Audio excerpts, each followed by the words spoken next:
You can have a closet full of stories that you don't have to have completely written out. You don't have to pull your notes out. You don't have to go digging in your Google Doc to find the story, because the way you remember the story is four important parts. You know the rest of the details, but all you need to remember are the four pieces. Welcome to Brand on the Rocks, the podcast that distills bold ideas into clear messages you can actually use. Each week, we serve up conversations, audits, and straight pours of insight to help you cut through the noise and grow your business. Hosted by brand strategist Ryan Holck, this is where clarity comes neat and your brand gets remembered. I recently was having a Facebook conversation with a friend about story, specifically about the idea of a hero's journey, meaning, there's a hero in a story and something happens to them, and there's a story arc where they have redemption or failure, and what really elements actually should get included in that story if you're really going to call it a hero's story or a hero's transition moment. And it got me thinking about a story structure that I have taught a number of times. That's in the book that Terry Weaver and I are working on. But it's a structure that I came up with because I felt like a lot of marketers were talking about story. You got to use story. I need you to use story in your marketing. But in the process, they were really over complicating the process. And I had uh, a business owner come up to me at a workshop uh, the end of last year and just say, "Thank you for making story simple and accessible. Thank you for not overcomplicating this like so many of the people that I follow online." And so I want to explain this concept to you. And I want you to think about this through the lens of what of these principles could be used in my marketing. And the big idea comes from a hanger, okay, a metal hanger. Now, if you're watching the video, you see I'm actually holding one up. And the reason for that is that our family is in the process of taking over the family business that my wife's parents started nearly 30 years ago. That business was formal wear, bridal tuxedo. Currently, it is just formal wear. But what I've learned in the process is how important a quality hanger is. And I started looking at these hangers, thinking about them, and realized, hey, I think this actually is a great way for me to teach the idea of stories and how to tell a powerful story. And so the very first thing when you look at a hanger is you realize that it's got this hook on it. And every good story needs a hook. Every good story needs a point for being told. Now, the interesting thing is that this hanger's ability to actually hold things on the rod comes down to the hanger, meaning everything else connected to it is useless, null and void, mute if the hook doesn't work. So when we think about the stories we want to tell in our business, when we want to think about the um, the marketing messaging, we have to start with the right hook. We have to have the right thing to share. Okay. And that hook really is let's just, let's call it's the let's go moment of your story. It's the part where your story is going to live and breathe based on that hook, where we share either the moral of the story, the point of it, the call to action. Like it's essentially Why am I bothering to take the next 2 minutes and tell you a story? Okay. That is the point of it. So we have to start with the right big idea that we are trying to support. Okay. And so if we've got the right big idea, every good story, every story you've read, every story you've watched on TV, that you have sat in a movie theater for, that you have sat around the campfire and told, had a character that you believed in or at least were connected to. And so you have got to have a hello moment, one of these arms I call the hello moment, in every story where you introduce the character or the big idea that this story is going to be about. You are sharing with your audience in a brief moment a little bit about them, a little bit about why we should care about them, and it really only needs to be enough for us to stay interested. And that can be done by either speaking directly to the audience as if this is something they have personally experienced, bringing back some nostalgia about something maybe in their past. Different stories do this in different ways, but the big idea is it's just got to be someone that the reader or the listener is going to connect with. We don't have to share all these details right away. Think about you're watching your favorite sitcom, it fades up from black and the characters are there and you immediately have connection. Okay. Friends opens and they're in the cafe. Frasier, sorry, not Frasier. Seinfeld opens and they are in Jerry's apartment. There is that opening moment where you realize, oh, I know something about them. They like coffee. They live in New York. I can tell there's something about we're setting the scene for this character. We're introducing who this story is about. Okay.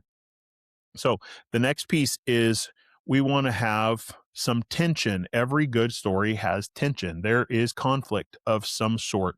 There is a reason that we are rooting for or against the character.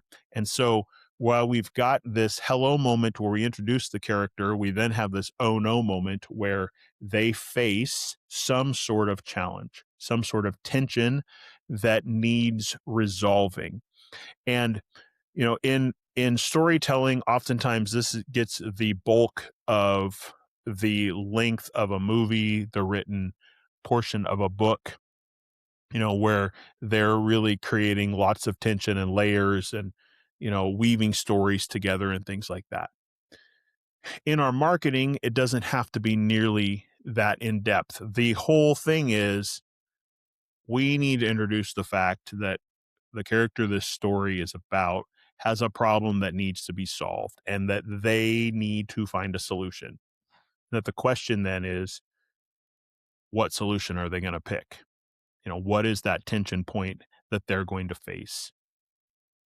And which leads us then to the last part, which is the cross member of the hanger. And it's the what the moment. And that's really what is the consequences, what happens as a result of this character and this conflict now has to have some sort of response, some sort of opportunity for response. And it's the moment as a storyteller, as a marketer, where we can begin to share a little of why this story matters to us, uh, and why on earth we are telling it. Remember the hook at the beginning, in the first place. So I start thinking about stories through this framework, okay? Because I know for most people, I need to connect you with something about the story I'm about to tell, the person it's about, the tension they're facing, and the consequences of their action or inaction, um, and really the big idea. Those 4 points are going to allow you to think about stories in your life. So um, think about a vacation you loved growing up.